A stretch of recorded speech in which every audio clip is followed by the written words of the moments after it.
Father, as I read and receive your word, may it deeply be rooted in me, so when difficulty comes, it will be your word that encourages and strengthens me. Amen. We're going to continue in Deuteronomy today, beginning with chapter 31. Joshua becomes Israel's leader. When Moses had finished saying these little things to all the people of Israel, he said, I am now a 120-year-old man and no longer able to lead you. The Lord has told me that I will not cross the Jordan River, but the Lord your God himself will cross over ahead of you. He will destroy the nations living there, and you will take possession of their land. Joshua is your new leader, and he will go with you, just as the Lord promised. The Lord will destroy the nations living in the land, just as he destroyed Sihon and Og, the kings of the Amorites. The Lord will hand over to you the people who live there, and you will deal with them as I have commanded you. Be strong and courageous, and do not be afraid of them. The Lord your God will go ahead of you. He will neither fail you nor forsake you. Then Moses called for Joshua, and as all Israel watched him, he said to him, Be strong and courageous, for you will lead these people into the land that the Lord swore to give your ancestors. You are the one who delivered to them as their inheritance. Do not be afraid or discouraged, for the Lord is the one who goes before you. He will be with you. He will neither fail you nor forsake you. Public reading of the law. So Moses wrote down this law and gave it to the priests, who carried the ark of the Lord's covenant, and to the leaders of Israel. Then Moses gave them this command. At the end of every 7th year, the year of release, during the festival of shelters, you must read this law to all the people of Israel when they assemble before the Lord your God at the place he chooses. Call them all together, men, women, children, and the foreigners living in your towns, so they may listen and learn to fear the Lord your God and carefully obey all the terms of his law. Do this so that your children who have not known these laws will hear them and will learn to fear the Lord your God. Do this as long as you live in the land you are crossing the Jordan to occupy. Israel's disobedience predicted. Then the Lord said to Moses, The time has come for you to die. Call Joshua and take him with you to the tabernacle, and I will commission him there. So Moses and Joshua went and presented themselves at the tabernacle. And the Lord appeared to them in a pillar of cloud at the entrance of the sacred tent. The Lord said to Moses, You are about to die and join your ancestors. After you are gone, these people will begin worshipping foreign gods, the gods of the land where they are going. They will abandon me and break the covenant I have made with them. Then my anger will blaze forth against them. I will abandon them, hiding my face from them, and they will be destroyed. Terrible trouble will come down on them, so that they will say, These disasters have come because God is no longer among us.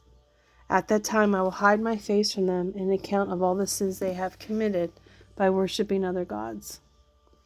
You write down the words of this song and teach it to the people of Israel. Teach them to sing it so it may serve as a witness against them. For I will bring them into the land I swore to give their ancestors, a land flowing with milk and honey. There they will become prosperous, they will eat all food they want, and they will become well nourished.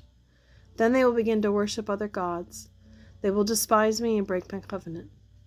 Then great disasters will come down on them, and this song will stand as evidence against them, for it will never be forgotten by their descendants. I know what these people are like, even before they have entered the land I swore to give them. So that very day Moses wrote down the words of the song and taught it to the Israelites. Then the Lord commissioned Joshua son of Nun with these words, Be strong and courageous. You must bring the people of Israel into the land I swore to give them. I will be with you. When Moses had finished writing down their entire body of law in the book, he gave these instructions to the Levites who carried the ark of the Lord's covenant. Take this book of the law and place it beside the ark of the covenant of the Lord your God, so it may serve as a witness against the people of Israel. For I know how rebellious and stubborn you are. Even now, while I am still with you, you have rebelled against the Lord. How much more rebellious will you be after my death? Now summon all the leaders and officials of your tribes, so that I can speak to them and call heaven and earth to witness against them. I know that after my death you will become utterly corrupt and turn from the path I have commanded you to follow. In the days to come, disaster will come down on you, for you will make the Lord very angry by doing what is evil in his sight. Chapter 32. The Song of Moses. So as Moses recited this entire song to the assembly of Israel, "Listen, O heavens, and I will speak. Hear, O earth, the words that I say. My teaching will fall on you like rain. My speech will settle like dew. My words will fall like rain on tender grass, like gentle showers on young plants. I will proclaim the name of the Lord. How glorious is our God! He is the rock. His work is perfect. Everything he does is just and fair. How is a faithful God who does no wrong? And how just and upright he is." But they have acted corruptly toward him. When they act like that, are they really his children?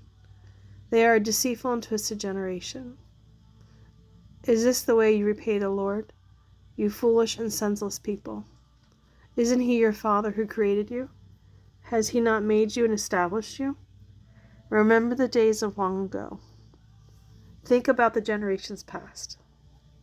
Ask your father and he will inform you. Inquire of your elders and they will tell you. When the Most High assigned lands to the nations, when he divided up the human race, he established the boundaries of the peoples according to the number of angelic beings, for the people of Israel belong to the Lord. Jacob is his special possession. He found them in a desert land, in an empty, howling wasteland. He surrounded them and watched over them. He guarded them as his most precious possession. Like an eagle that rouses her chicks and hovers over her young, so he spread his wings to take them in and carried them aloft on his pinions. The Lord alone guided them. They lived without any foreign gods.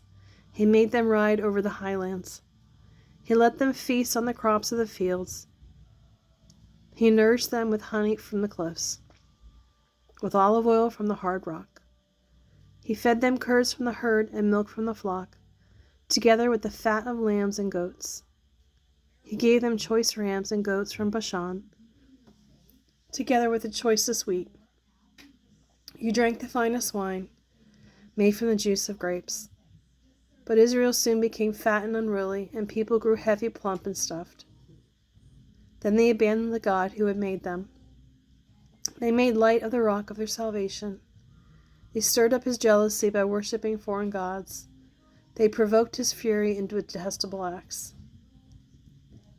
They offered sacrifices to demons, non-gods, to gods they had not known before, to gods only recently arrived, to gods their ancestors had not feared. You neglected the rock who had fathered you. You forgot the God who had given you birth. The Lord saw this and was filled with loathing. He was provoked to anger by his own sons and daughters. He said, I will abandon them. I will see to their end. For they are a twisted generation, children without integrity. They have roused my jealousy by worshipping non-gods. They have provoked my fury with useless idols. Now I will rouse their jealousy by blessing other nations. I will provoke their fury by blessing the foolish Gentiles. For my anger blazes forth like fire, and burns to the depths of the grave. It devours the earth and all its crops, and ignites the foundations of the mountains. I will heap disaster among them, and shoot them down with my arrows. I will send against them wasting famine, burning fever, and deadly disease. They will be troubled by the fangs of wild beasts, by poisonous snakes that glide in the dust. Outside the sword will bring death, and inside terror will strike, both young men and young women, both infants and aged. I decided to scatter them, so even the memory of them would disappear. But I feared the taunt of the enemy, for their adversaries might misunderstand and say, "Our power has triumphed." It was not the Lord who did this. Israel is a nation that lacks sense, and people are foolish, without understanding, oh, that they are wise and could understand this, oh, that they might know their fate. How could one person chase 1,000 of them, and 2 people put 10,000 to flight? Unless the rock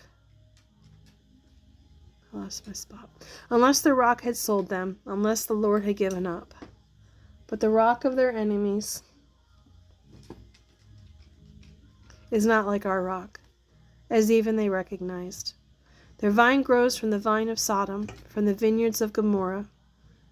Their grapes are poison, and their clusters are bitter. Their wine is the venom of snakes and deadly poison of vipers. I am storing up these things, stealing them away within my treasury. I will take vengeance, I will repay those who deserve it. In due time their feet will slip. Their day of disaster will arrive, and their destiny will overtake them. Indeed, the Lord will judge his people, and he will change his mind about his servants. When he sees their strength is gone, and no one is left, slave or free. Then he will ask, where are their gods, the rocks they fled to for refuge? Where are these gods, who ate the fat of their sacrifices, and drank the wine of their offerings? Let those gods arise and help you. Let them provide you with shelter, and look now, I myself am he. There is no God other than me. I am the one who kills and gives life. I am the one who wounds and heals. No one delivers from my power. Now I raise my hand to heaven and declare, as surely as I live, when I sharpen my flashing sword and begin to carry out justice, I will bring vengeance on my enemies and repay those who hate me. I will make my arrows drunk with blood, and my sword will devour flesh, the blood of the slaughtered and the captive, and the heads of the enemy leaders. Rejoice with him, O heavens, and let all the angels of God worship him. For he will avenge the blood of his servants. He will take vengeance on his enemies, and cleanse his land and his people. So Moses came with Joshua, son of Nun, recited all the words of the psalm to the people. When Moses has finished reciting these words to Israel, he added, "Take to heart all the words I have given you today. Pass them on as a command to your children, so they will obey every word of this law. These instructions are not mere words, they are your life. By obeying them, you will enjoy a long life in the land you are crossing the Jordan River to occupy." Moses' death foretold. That same day the Lord said to Moses, "Go to Moab, to the mountains east of the river, and climb Mount Nebo, which is across from Jericho. Look out across the land of Canaan, the land I am giving to the people of Israel as their own possession. And you must die there on the mountain and join your ancestors, just as Aaron, your brother, died on Mount Hor and joined his ancestors. For both of you broke faith with me among the Israelites at the waters of Meribah, at Kadesh in the wilderness of Zin. You failed to demonstrate my holiness to the people of Israel there, so you will see the land from a distance, but you may not enter the land I am giving to the people of Israel." Thank you for joining me today. Hopefully you have a great day and a blessed day, and I will see you tomorrow.